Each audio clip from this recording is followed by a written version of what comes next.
Hello friends, welcome back to the channel. बरेचसे लोक ना जेव्हा म्युच्युअल फंडात गुंतवणूक करतात तेव्हा ते कोणाचे तरी ऐकून गुंतवणूक करतात. आपल्या मित्रांचे ऐकतात, शेजाऱ्यांचे ऐकतात किंवा ऑफिसमधल्या कलिगचे ऐकतात किंवा मग सोशल मीडियावरच्या टिप्स बघून इन्व्हेस्टमेंट करतात. यामुळे तुमचे अतोनात नुकसान होण्याची शक्यता जास्त असते. तुमचे घामाचे मेहनतीचे पैसे चक्क पाण्यात जाऊ शकतात.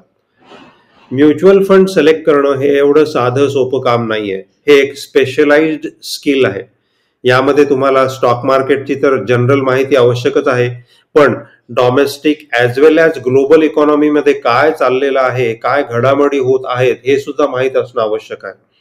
मग यानंतरची स्टेप्स येते की आपली स्वतःची फायनान्शियल प्लॅनिंग बनवणे, फायनान्शियल गोल्स सेट करणे आणि मग जे काही पैसे इन्व्हेस्टमेंटसाठी आपल्याकडे आहेत त्यांचं प्रॉपर ॲसेट अलोकेशन करणे.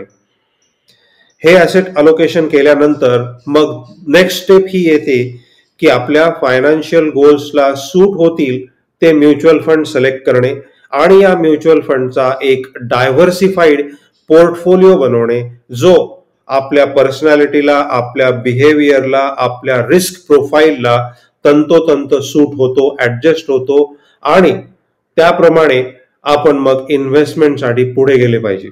जेव्हा तुम्ही म्युच्युअल फंड सिलेक्ट करता तेव्हा तो सिलेक्ट करण्याआधी त्याच्यामध्ये खूप सारे पॅरामीटर्स आपल्याला स्टडी करावे लागतात, त्यांचा अभ्यास करावा लागतो. ते पॅरामीटर ॲनलाइज करून मग हा निर्णय घ्यावा लागतो की हा म्युच्युअल फंड सिलेक्ट करण्यासाठी योग्य आहे की नाही. म्युच्युअल फंड सिलेक्ट करताना जे काही पॅरामीटर्स आपण कन्सिडर करतो त्या पॅरामीटरमध्ये अतिशय महत्वाचा एक पॅरामीटर जो आहे तो आपण आज समजून घेणार आहोत आणि तो पॅरामीटर म्हणजे portfolio turnover ratio. I am sure most of the investors, खूप साऱ्या इन्व्हेस्टर्सनी हे नाव सुद्धा अजून ऐकलेलं नसेल, पण म्युच्युअल फंड इंडस्ट्रीमध्ये पोर्टफोलिओ टर्नओव्हर रेशोला अतिशय महत्व दिलं जातं. जेव्हा तुम्ही कोणताही म्युच्युअल फंड कन्सिडर करता सिलेक्ट करण्यासाठी तेव्हा हा रेशो नक्कीच बघायला पाहिजे. तर आजच्या व्हिडिओमध्ये जे महत्वाचे मुद्दे आपण समजून घेणार आहोत त्या मुद्द्यामध्ये आहेत, नंबर 1, पोर्टफोलिओ टर्नओव्हर रेशो म्हणजे काय, हे आपण साध्या सोप्या सरळ भाषेत समजून घेऊ. नंबर 2, हा रेशो कसा कॅल्क्युलेट केला जातो. नंबर 3, ह्या रेशोचं महत्व काय आहे, सिग्निफिकन्स काय आहे. नंबर 4, हा रेशो किती असायला पाहिजे, म्हणजे हा रेशो किती चांगला असेल तेव्हा आपण इन्व्हेस्टमेंट करायला पाहिजे. आणि नंबर 5, आता सध्या म्युच्युअल फंड इंडस्ट्रीमध्ये काय ट्रेंड चालू आहे, मी काही एक्झाम्पल्स घेऊन तुम्हाला समजून सांगेन. चला तर मग बघूयात की पोर्टफोलिओ टर्नओव्हर रेशो म्हणजे काय. साध्या सिंपल भाषेत मी तुम्हाला समजून सांगतो. जेव्हा एखादा फंड मॅनेजर आपला पोर्टफोलिओ बनवतो म्हणजे त्या पोर्टफोलिओमध्ये तो नंबर ऑफ स्टॉक सिलेक्ट करतो. जनरली आपण असं कन्सिडर करू, फॉर एक्झाम्पल त्या फंड मॅनेजरनी आपला पोर्टफोलिओ ऑलरेडी बनवलेला आहे आणि त्या पोर्टफोलिओ त्यांनी 100 स्टॉक्स घेतलेले आहेत. म्हणजेच पोर्टफोलिओ बनला आणि त्या पोर्टफोलिओमध्ये त्यांनी 100 स्टॉक खरेदी केलेले आहेत. मग आता मागच्या एका वर्षात त्या फंड मॅनेजरनी या पोर्टफोलिओमध्ये किती बदल केला हे हा पोर्टफोलिओ टर्नओव्हर रेशो सांगतो. याचाच अर्थ हा की फॉर एक्झाम्पल या 100 स्टॉक्स पैकी 30 स्टॉक्स त्या पोर्टफोलिओ फंड मॅनेजरनी विकून टाकले आणि 30 नवीन स्टॉक्स घेतले. याचा अर्थ 30 स्टॉक्सचा बदल झाला. म्हणजेच या फंड मॅनेजरनी या पोर्टफोलिओमध्ये जो टर्नओव्हर केला, जो चेंज केला, यालाच आपण पोर्टफोलिओ टर्नओव्हर रेशो म्हणतो आणि या स्पेसिफिक फंडसाठी तो होतो 30. आणि जेव्हा आपण पोर्टफोलिओ टर्नओव्हर रेशो मेजर करतो तो ऑलवेज पर्सेंटेज टर्म्स मध्ये मेजर करतो. म्हणजे या उदाहरणामध्ये 30% is a portfolio turnover ratio. हा म्युच्युअल फंडचा पोर्टफोलिओ टर्नओव्हर रेशो हा 0% ते 100% जास्त देखील असू शकतो.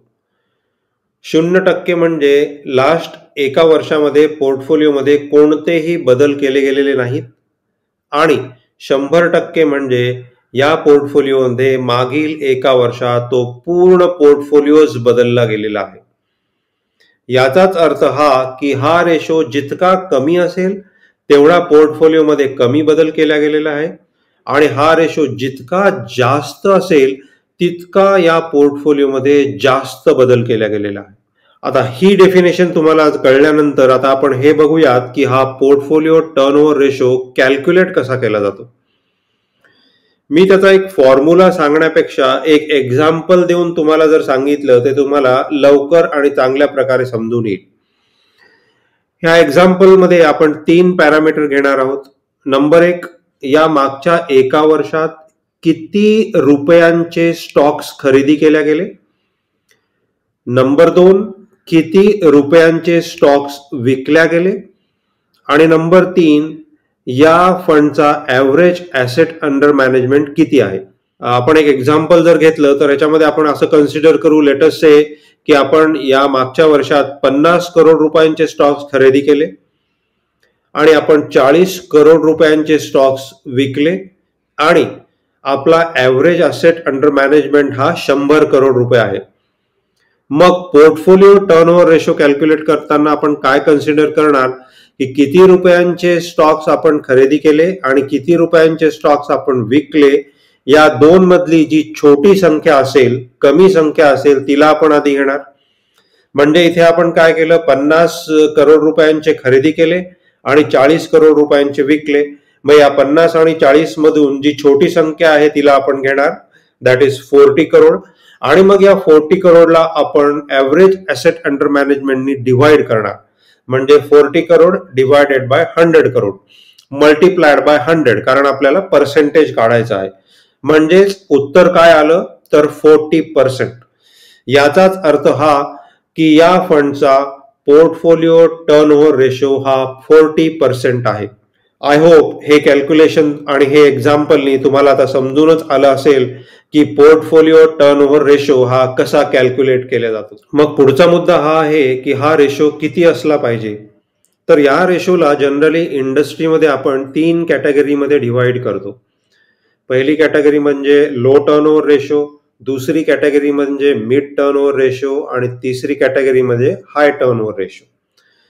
जर टर्नओव्हर रेशो 20% कमी असेल तर त्याला आपण लो टर्नओव्हर रेशो म्हणू शकतो. असे फंड बाय अँड होल्ड स्ट्रॅटेजीने काम करतात. यामध्ये टॅक्स इफिशियन्सी चांगली असते आणि त्यांची कॉस्ट सुद्धा कमी असते. असे फंड लॉंग टर्म इन्व्हेस्टमेंटसाठी कधीही योग्य समजली जातात.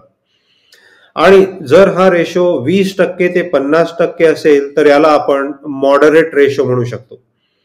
यात जेव्हा गरज असेल, ऍक्च्युअल रिक्वायरमेंट असेल तेव्हाच चर्निंग केल्या जाते.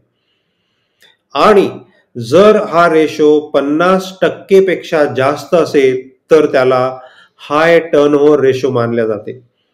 यामध्ये फंड मॅनेजर खूप ॲग्रेसिव्हली स्टॉक्स चेंज करत राहतो, बदलत राहतो. तर आता प्रश्न आहे की आपल्याला म्युच्युअल फंड इन्व्हेस्ट करण्यासाठी हा रेशो किती असावा लागतो. तर ह्याचं ठराविक असं काही प्रमाण नाहीये. पण जेव्हा तुम्ही म्युच्युअल फंडमध्ये इन्व्हेस्टमेंट करता तेव्हा ती इन्व्हेस्टमेंट ही कधीही 5 वर्षांपेक्षा जास्तच असली पाहिजे. ती जितकी जास्त तितकी चांगली. म्हणजेच म्युच्युअल फंड हे लॉंग टर्म इन्व्हेस्टमेंटसाठीच योग्य आहे. ही काही ट्रेडिंग नाही, सट्टा नाही. आणि त्यामुळेच ज्या म्युच्युअल फंडांचा पोर्टफोलिओ टर्नओव्हर रेशो कमी असतो ते इन्व्हेस्टमेंटसाठी कधीही चांगले समजले जातात. पण असंही होऊ शकतं की एखाद्या वेळेस मार्केटमधील सिच्युएशन प्रमाणे काही स्टॉक्स विकावे लागतात आणि काही स्टॉक्स नवीन घ्यावे लागतात. आणि त्यामुळे कधी कधी हा रेशो थोडा बहुत वर जाऊ शकतो. पण शक्य होईल तेव्हा, शक्य होईल तितका हा रेशो जितका कमी असेल तितका ऑलवेज चांगलाच. याचाच अर्थ हा की फंड मॅनेजरला आपल्या पोर्टफोलिओवर भरोसा आहे, कॉन्फिडन्स आहे आणि या पोर्टफोलिओमध्ये सतत बदल करायची त्याला गरज वाटत नाही. असा फंड, असा मॅनेजर कधीही चांगला. मग भलेही काही कालावधीसाठी त्या फंडचा रिटर्न कमी आला तरीही चालेल. मागच्या 1 वर्षात पोर्टफोलिओ टर्नओव्हर रेशोचं जे मी अनालिसिस केलेलं आहे त्या अनालिसिसवरून मला असं लक्षात आलेलं आहे की इव्हन लार्ज कॅप फंड असो की मिड कॅप असो की फ्लेक्झी कॅप असो, या सर्वांमध्ये हा रेशो 15% सुरू होऊन ते 200% इतका जास्त आहे.